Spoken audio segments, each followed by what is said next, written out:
Okey, Assalamualaikum warahmatullahi wabarakatuh. Okey, berjumpa lagi kita. Okey, kali ini dalam sesi video lecture, okey, untuk chapter pertama dalam EGF 4043 iaitu Food Packaging Technology. Alright, so without further ado, let's start. Okay, introduction to food packaging. Alright. So the learning outcomes, okay, apa kita akan belajar pada hari ini? Okay, first we're going to learn, okay, what is the definition of packaging.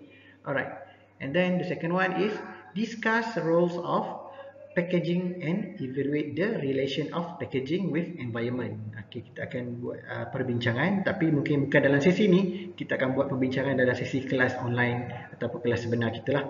Alright, so the third one, explain the hazard during the packaging distribution. Okay, kita akan kenali apakah hazard yang terdedah kepada packaging kita sewaktu distribution, sewaktu produk kita diedarkan. Okay, mari kita mulakan. Alright, so packaging. Okay, so packaging brings about protections of material of all kind by means of container designed to isolate the content to some known degree from the outside influence. Okay, so this is the definition of packaging. Alright, so the key point yang saya highlightkan di sini, okay, boleh tengok first kali protection. Okay, why protect? Okay, why protection? Saya conteng sikit ya. Okay, so why protection? So packaging, fungsi utama dia adalah untuk protect, to protect the product inside. Alright, so how they are going to protect? What is the thing that kita nak protect? Okay, adalah kita nak halang benda-benda lain daripada merosakkan makanan kita di dalam packaging tersebut lah.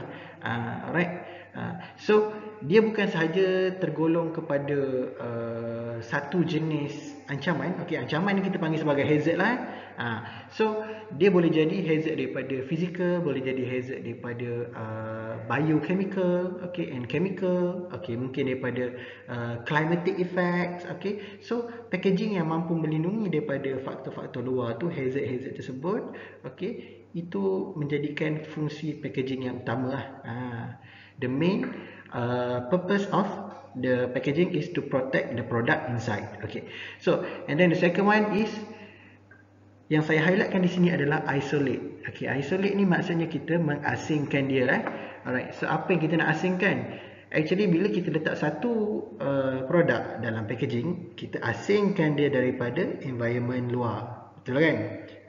So kalau kita beli jajan contohnya, jajan kat dalam tu dia ditutup, diseal dengan rapi. Okay, udara tak boleh keluar masuk. Okay, kumbang lah, pest lah, tikus lah tak boleh nak keluar masuk.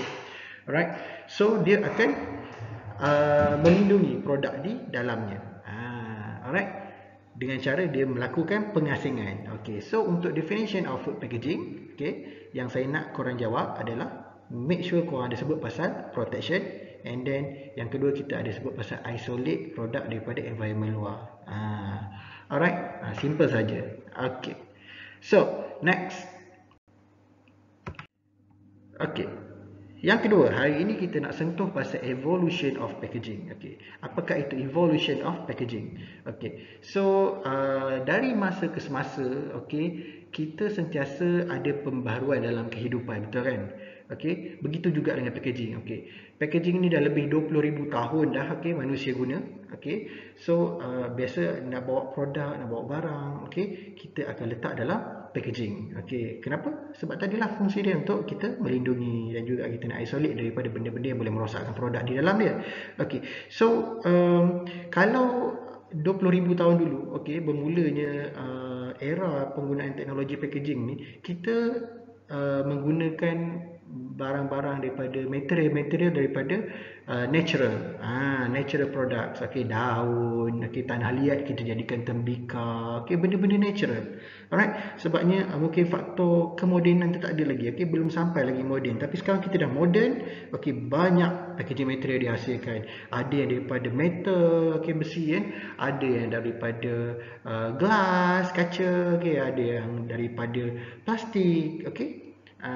So tetapi lama kelamaan, okey, disebabkan pemanasan global, okey, isu alam sekitar, okey, bumi terancam, okey, environment kita semakin rosak, okey, banyak hazard-hazard yang terhasil, okey. So kita kalau perasan sekarang ini seluruh dunia dia kembali menggunakan packaging ke arah yang natural. Contohnya sekarang digalakkan guna beg kertas kan. Straw pun kalau beli tea life dulu straw plastik bag je, sekarang dah kena tukar straw kertas sebabnya kita nak jaga environment. So dia kembali kepada asas packaging yang asal kita pergi kepada natural sebab kita nak selamatkan balik alam sekitar. Alright. So selain daripada itu kita boleh tengok juga okey, macam mana packaging ni boleh improve dari masa ke semasa. Sebagai contoh kita boleh tengok waktu perang, okey, perang dunia pertama, perang dunia kedua, okey, orang pergi perang jauh daripada kampung halaman. So dia nak bawa bekalan makanan cukup, okey, nak pergi perang, okey. So dia bawa bekalan makanan, tapi macam mana nak bagi makanan tu boleh tahan lama, okey, dan boleh disimpan dalam kuantiti yang banyak. Alright. So diimprovekan dia punya packaging, okey, waktu tu dia perkenalkan canned food, okey. Dia bawa makanan dalam tin. Makanan dalam tin tu dia panaskan pada suhu yang tinggi, okey. So makanan dalam tu tahan lebih lama, bakteria tak boleh masuk, okey, oksigen semua tak boleh masuk. Alright. Bila dibuka tin tu makanan tu fresh di dalamnya, okey. Sebab teknologi packaging tu membantu makanan ini dia tahan lebih lama. Alright. Okey. So kalau kita tengok kronologinya, okey, daripada awal, okey, gunakan bahan natural, okey, evolve dari semasa ke semasa, dan sekarang kita kembali kepada penggunaan natural product, especially kita gunakan kertas lah. Kenapa kita gunakan kertas? Sebabnya dia recyclable, okey, recyclable maksud macam kita boleh recycle balik, okey. So kita sekarang ini kita cuba mempromotkan kembali material yang boleh biodegradable, biodegrade, okey, boleh diuraikan oleh alam sekitar. Contohnya plastik sekarang ni kita tahu daripada sekolah pun kita dah tahu plastik ni sangat susah diuraikan. So dia bagi satu waste, okey, bahan buang yang sukar untuk dilupuskan, okey, dia akan beri kesan pada alam sekitar lah. Sebaliknya kalau kita guna yang boleh di recycle, okey, kita boleh guna kembali barang-barang itu dijadikan bahan yang baru. Alright. So itulah evolution of packaging, cerita sejarah sikit lah the history of packaging evolution. Okay. So habis cerita pasal sejarah packaging ni lah. Okay, seterusnya kita tengok level of packaging. Okay. Packaging ni sebenarnya ada level-level dia. Ada primary, okay, ada secondary packaging, ada tertiary packaging, ada quaternary packaging. So setiap level itu adalah boleh katakan tahap-tahap packaging. Dia packaging tapi dia ada tahap-tahap dia. Okey, macam mana agaknya? Okey. So lebih senang kalau kita tengok gambar, kita terangkan, okey. So yang ini contohnya, okey, tengok belah hujung sekali ni ada gambar tin kan. Gambar tin saya bulatkan sikit. Okey. Alright. Gambar tin ini adalah contoh produk green pea, okey, kacang pea, okey, yang dah dimasukkan dalam tin. Okey. So bila dimasukkan dalam tin, okey, dia adalah packaging pertama yang direct contact dengan produk tu. Di dalam tin tu terus ada kacang, betul tak? So lapisan pertama tu kita panggil sebagai primary packaging. Tin itu sendiri dikategorikan sebagai primary packaging, okey. Ataupun contoh lain, air kotak. Air kotak minuman tu, air mango lah, apalah, air Milo lah dalam kotak kan. Okey, air produk kita Milo. So kotak yang bawa air tu, okey, air kotak yang bawa air tu, okey, kotak itu adalah primary packaging dia. So itu adalah contoh primary packaging. Okey. Seterusnya, tahap kedua kita ada secondary packaging. Sebelah ada secondary packaging. Okey, daripada gambar ni apa dia agak-agak secondary packaging? Okey, nampak tak di dalam kotak tu ada banyak tin yang kita katakan primary tadi. So di dalam kotak tu banyak primary packaging. So kotak itu adalah secondary packaging. Kotak yang bawa primary packaging dalam tu banyak, ada primary, ada tin banyak tu. Okey, dalam tu ada banyak primary packaging. So kotak yang bawa kotak itu sendiri adalah secondary packaging. Okey. Kita tengok pula yang seterusnya, yang ni saya buat nak panah pula. Okey. Alright. Yang ini adalah bila kita di kilang, kita nak transport produk kita keluar daripada kilang, selalu kita akan letak dalam pallet macam ni. Kita dah hasilkan banyak kotak, okey, banyak kotak, dalam dia ada banyak tin, okey. So kita akan kumpulkan dia di atas pallet. Pallet tu yang kayu bawah ni. Okey, kita susun kotak dia kat atas ni, susun dan kita balut dia, okey. So ini contoh kategori tertiary packaging. So ini di dalam pallet ni, okay, di dalam bungkusan pallet ni ada banyak kotak-kotak. Alright. So ini contoh tertiary packaging. Okey. Quaternary packaging. Okey, quaternary packaging yang keempat ni, lapisan keempat, level yang keempat adalah contohnya kontena yang bawa pallet-pallet ni. Okey, ini contoh gambar besar lah. Okey, nak eksport keluar negara, naik kargo lah, naik kapal. Okey, di dalam kapal tu ada kontena. Okey, dalam kontena itu ada banyak pallet-pallet yang tertiary tadi. So kontena yang bawa pallet tu dikategorikan sebagai quaternary. So kalau korang tengok level-level dia, so quaternary dalam dia bawa banyak tertiary. Dalam tertiary bawa banyak secondary packaging. Dalam secondary ada bawa primary packaging. Macam itulah level by level dia. Okey. Alright. Okey. So ini adalah level of packaging. Alright. Seterusnya kita tengok the function of packaging. Okey, habis sejarah, okey, habis definition, habis pasal level of packaging. Kita tengok pula yang seterusnya adalah fungsi. Okey, function of packaging. Okey. Okey. So, balik semula pada definition tadi, function pertama kita sebut adalah sebagai protection, protector kepada produk kita. Alright.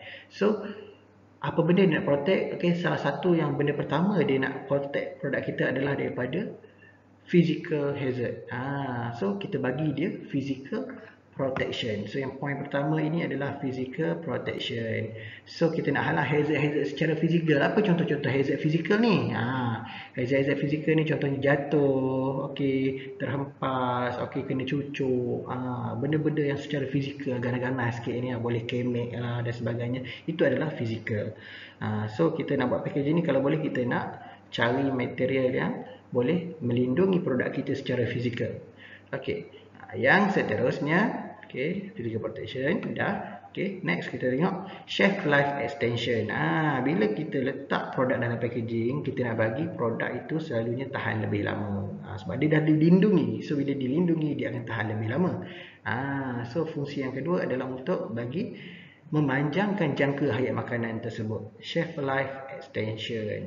Contohnya kalau kita letak dalam packing plastik, kita seal plastik tersebut, udara tak boleh masuk, so bakteria tak boleh membiak, okay, moisture terkawal, okay, tak adalah keluar masuk moisture yang pada kadar yang tinggi, bakteria pun tak boleh nak masuk, okay, dia dapat memanjangkan jangka hayat makanan tersebut.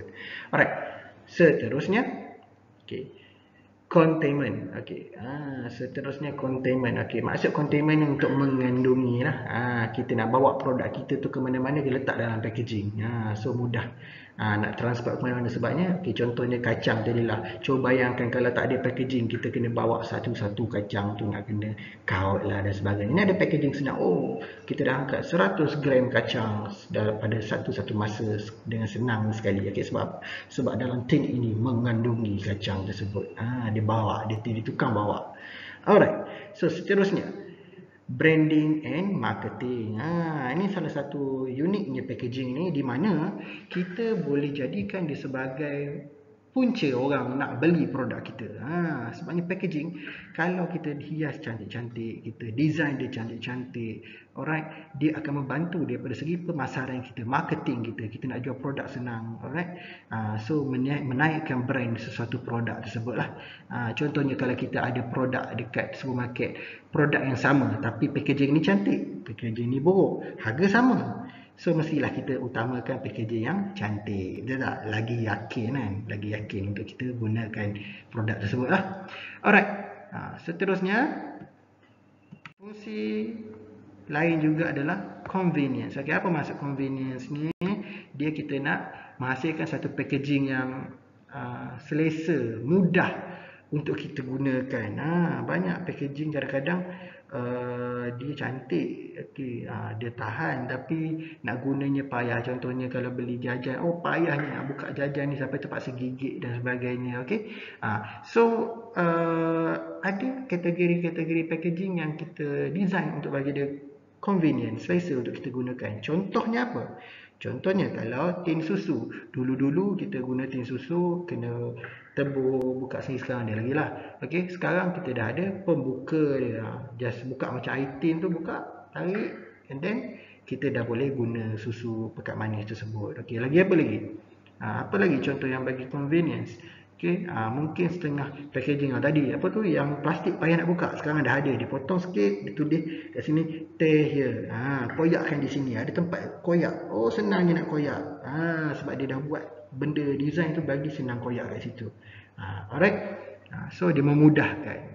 So ini fungsi packaging yang kita boleh masukkan dalam packaging kita lah. Okey, fungsi yang seterusnya, okey, security and tamper evidence. Okey, bermaksud kalau kita beli satu produk dekat kedai tu, kita mestilah nak produk itu packagingnya cantik. Okey, kalau beli tin tak ada kemik, tak ada kesan terbuka. Sebab apa? Kalau kita nampak packaging itu rapi, cantik, tak ada kesan terbuka, tak ada kesan kemik, tak ada berlubang dan sebagainya, kita rasa produk di dalam tu selamat. Bukti produk itu selamat. Kalau compare, kalau produk-produk tin pernah jatuh dan sebagainya, pernah terbuka ke apa ke, mesti kita tak nak beli sebab kita kata produk tu mungkin dah tercemar. Dah bengkok, mungkin ada karat kat dalam dan sebagainya. Okey. Contohnya kalau beli air mineral, kita pergi kedai, buka peti ais, tengok nak beli air mineral, ini cap dia ni dah seal, dia ni dah terbuka ni. Biasa kalau beli air mineral kerak macam tu, kena buka seal dia kan. Ini dah tercabut ni, maksudnya dah pernah ada orang buka dan minum lah. So kalau kita nampak benda tu masih seal rapat, kita yakin dia masih selamat. Dia sebagai packaging yang baik ni, dia sebagai bukti produk di dalamnya betul-betul selamat. Okey. Fungsi yang terakhir adalah processing requirement. Okey. Untuk makluman semua, ada setengah packaging memang digunakan adalah keperluan dalam pemrosesan dia. Sebagai contoh, heating treatment. Okey, orang nak pergi perang tadi kan. Okey, dia bawa sardin contohnya. Okey, sardin dia nak produk kat dalam tu dia dah secure. Okey, dah tak ada bakteria, bila dimakan tak sakit perut dan sebagainya. Nak makan mentah pun boleh. Okey, so macam mana caranya? Caranya adalah dengan cara dia apply heat treatment. Dia panaskan produk tersebut. Tapi nak panaskan produk tu boleh ke sardin tu terus panaskan macam tu saja? Tak, dia kena letak dulu dalam tin. Okey, letak dulu dalam tin, dia kenakan suhu yang tinggi. Okey, bila dimasak dalam tin tu, bakteria mati dalam tin tu. Okey, barulah dia buat labeling dan pasarkan. Alright, dan bawa pergi ke mana-mana lah. Alright, so tin tu dah jadi satu keperluan untuk heat treatment tersebut. Alright. So setengah packaging memang perlukan packaging untuk dimasukkan dalam pemrosesan dia. Alright. So seterusnya, okey, so habis pasal function of packaging tadi. Okey, kita buka satu lembaran baru, kita nak cerita pasal hazard. Okey, seperti kita tengok definition. Okey, hazard yang kita katakan ini mungkin ada banyak hazard. Saya cakap mungkin ada mechanical hazard, physical hazard dan sebagainya. Alright, so definisi packaging, kita kata kita nak protect produk di dalamnya. So apa kita nak protect? Kita nak protect dia, lindungi dia daripada apa? Kita lindungi daripada hazard ni lah.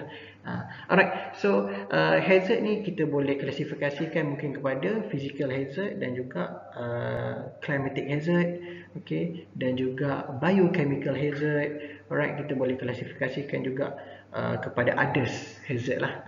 Alright, so kita tengok hazard yang pertama lah. Okay, so distribution hazard yang pertama, okay, adalah mechanical hazard. Mechanical hazard ni senang cerita macam physical hazard lah. Okay, tapi kita klasifikasikan dia sebagai mechanical. Contohnya adalah impact. Contohnya impact. Okay. So impact boleh jadi ada dua, mungkin ada vertical, okay, okay, dan juga mungkin ada horizontal. Mungkin ada vertical dan mungkin ada juga horizontal. Alright.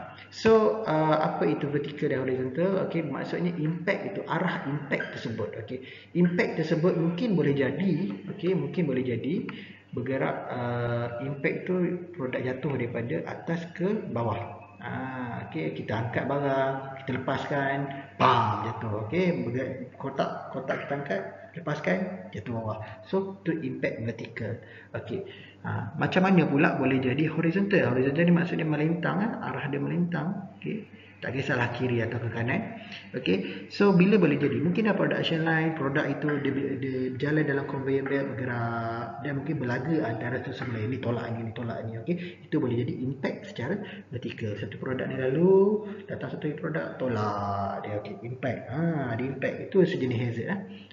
Okay, yang seterusnya kita boleh highlightkan juga hazard secara mekanikal ni adalah vibration. Vibration ni vibrate lah, getar. Okay, so tak semestinya macam itulah. Okay, contohnya mungkin sewaktu handling, waktu kita pegang pekerja pegang produk tu nak bawa ke transport, ataupun mungkin waktu transport itu berjalan, okay, lori jalan jalan raya ke apa, bergegar-gegar, okay, gegaran ni, okay, gegar-gegaran ni dia mungkin sikit-sikit dia tak bagi kesan pada produk kita, tapi lama kelamaan kalau berterusan, okay, mungkin packaging boleh koyak dan sebagainya. So vibration boleh jadi benda yang mengancam, jadikan hazard kepada produk kita. Okay, so next, compression. Compression ni tekanan. Tekanan ni macam mana? Bila produk kita susun dalam storage, okay, dalam tempat simpanan, kita letak secara bertindih. Okay, kotak ni letak atas kotak ni, kotak ni letak atas kotak ni, kotak ni letak atas kotak ni. So kita panggil tu, istilah dia stacking. Stacking. Okay, so stacking ni kita letak satu produk tu atas produk lain, atas packaging lain, packaging lain. So bila kita simpan, dia ada yang atas berat dah, kat bawah berat, makin berat. So dia bagi compression, tekanan kepada packaging kita. Mungkin lama kelamaan kalau tak disusun dengan rapi, okay, mungkin kotak tu boleh kemik, okay, packaging kita boleh kemik, lama-lama boleh dia meletup, pecah ke, kita tak pasti lah, depend on produk. Okay, so tu compression. Okay, racking and deformation, mungkin simpan dekat dalam rak, mungkin rak tu terjatuh dan sebagainya, tu ada potensi juga, sejenis hazard juga. Okay, tempat simpanan, tempat kita letak tu mungkin atas rak tu tiba-tiba patah sebab berat sangat ke, tu adalah potential hazard lah, potensi untuk berlaku lah. Alright, so piercing, puncturing and tearing, okay, mungkin ada benda-benda tajam, okay, sepanjang laluan produk kita tu mungkin ada potensi tercocok lah, okay, jatuh atas batu tajam ke, okay, jatuh dekat tempat equipment storage kita, okay, mungkin tercocok dengan benda tajam, ataupun mungkin dalam storage, cold storage boleh jadi kalau produk kita simpan tempat sejuk, okay, mungkin ada ais kristal, air batu, ais kristal yang tajam terbentuk boleh cocok produk kita, dan produk kita bila dah berlubang, dah tertembuk tu boleh rosak. So ada sejenis hazard juga. Alright, so tu contoh untuk mechanical hazard yang mungkin berlaku pada packaging kita. So next, climatic hazard. Okay, climatic hazard ni apa? Okay, climatic hazard ni adalah hazard yang datangnya bukan daripada fizikal, mungkin daripada benda yang kita tak nampak, mungkin cuaca, suhu dan sebagainya lah. Okay, contohnya high temperature. Okay, yang pertama, poin pertama ni high temperature. Okay, suhu tinggi. Okay, bila suhu tinggi, produk boleh rosak, boleh cair dan sebagainya, packaging boleh terbakar, tinggi sangat suhunya. Mungkin naik atas lori tu cahaya matahari tak direct, okay, mungkin lori tak ditutup dan sebagainya, okay, mungkin produk kita boleh rosak, packaging boleh rosak, okay. Okay, high temperature. Low temperature, okay, mungkin kita simpan dalam cold storage, ada hazard dia, ais kristal tadi tercocok dan sebagainya, tu boleh bawa punca daripada climatic hazard juga. Alright, so low pressure, point ni menarik juga ni, okay, low pressure. Bulat sikit, okay, low pressure. Okay, low pressure ni perbezaan pada tekanan lah, tekanan rendah, tekanan tinggi dan sebagainya lah.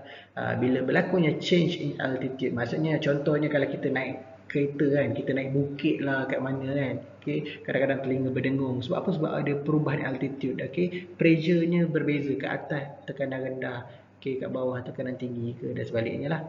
So sebenarnya itu contoh kalau telinga kita berdengung lah. Packaging tak berdengung lah. Okay, tapi efek dia mungkin ada perbezaan tekanan tu, mungkin boleh buat packaging tu pecah dan sebagainya. Tekanan dia berbeza kat dalam packaging dan luar packaging lah, sebab kita berada pada altitude yang berbeza.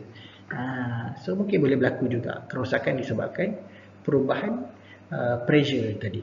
Okay, so next, light. Okay, ada tak terdedah kepada cahaya yang berlebihan? Okay, sebab setengah produk kadang tak tahan. Contoh produk yang mengandungi kandungan fat yang tinggi senang rosak kalau kena cahaya. So mungkin ada setengah packaging kadang-kadang kita boleh kontrol benda tu dengan kita buat packaging yang sesuai lah. Mungkin kita tak buat packaging elok sinar ke, okay, ataupun kita buat packaging yang di dalamnya boleh maintain gelap, okay, mengelakkan cahaya matahari direct kena produk kita. Okay, water, dust, water vapor, ni contoh-contoh lain lah distribution hazard, climatic hazard ni lah.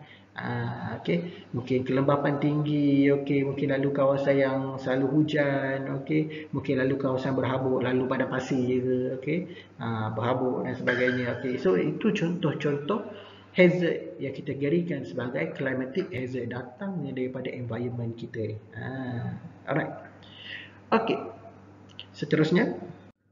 Okay, ada juga hazard yang kita kategorikan sebagai biological. Okay, biological hazard. Okay, contohnya kat sini kita letak microorganism. Okay, bakteria, fungi, mold. Okay, kulat tu bakteria. Okay, so beetles ni jenis-jenis pest lah. Okay, mungkin tikus lah, anak-anak lah. Okay, okay, mites. Okay, rodents, tikus. Alright, so ini adalah kategori hazard kita letak sebagai biological, benda-benda hidup yang merosakkan benda-benda lain ni lah biological.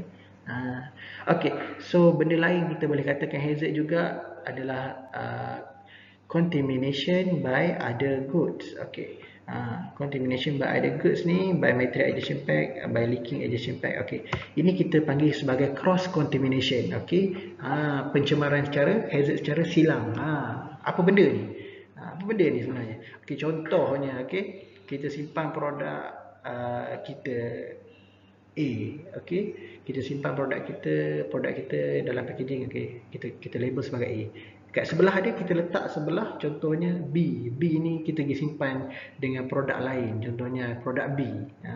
Tapi bila kita simpan pada tempat yang sama, okay, ada potensi mungkin sini A bocor sikit, B bocor sikit. Okay, A boleh mencemarkan packaging sebelah dia B.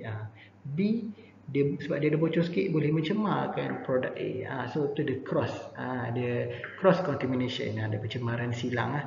Alright, benda ni boleh berlaku bila ada masalah dengan packaging tersebut lah. Dia bocor dan sebagainya lah, pun boleh merosakkan produk. Benda-benda ni kita ambil kira. Okay, by the way, mungkin ada yang tertanya-tanya lah, kenapa kita nak tahu pasal hazard ni? Kita nak belajar packaging, memang kena tahu pasal hazard sebab kita nak buat packaging. Packaging ni dia melindungi, dia protect produk tu. Okay, tapi macam mana dia nak protect? First, dia kena tahu dia nak protect daripada apa. Kita kena buat analisis. Okay, kita buat satu produk. Okay, apakah hazard yang mungkin terdedah kepada dia? Okay, sebab lain produk, lain environment, lain persekitaran kilang kita, lain jenis production dia, lain hazard yang produk itu akan terdedah. So bila kita tahu, okay, hazard apa yang mengancam produk kita, barulah kita boleh design packaging yang sesuai. Okay, satu penting kena tahu hazard sebelum kita nak design satu-satu packaging. Okay, alright. Okay, so untuk chapter 1 setakat ini dulu, kita stop dulu setakat ini. Okay, ini chapter 1. So hari ini kita dah belajar apa? Definisi, okay, definition of food packaging. Okay, and then kita dah belajar pasal function, okay, history, function, okay, dan juga hazard. Hazard of packaging distribution lah. Alright. So untuk chapter 1 ini saja. Apa-apa persoalan boleh tanya saya dalam sesi kelas nanti. Okay. So terima kasih for your time. Okay, assalamualaikum. Kita jumpa nanti dalam kelas.